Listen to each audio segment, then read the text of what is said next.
করতে লাগলাম আর ওরা মেরে মেরে আমার পিঠ সব এইভাবে লাস্টে আমার লাশ নেওয়ার জন্য গাড়ি চলে আসে।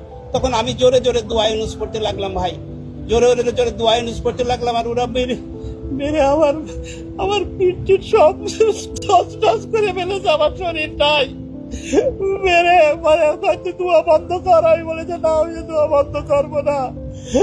তখন আমার মেরে আমার পিঠটাকে ঝাঁঝরা করে দিয়েছে AK-47 দিয়ে, কিন্তু আমি দোয়া থামি নাই।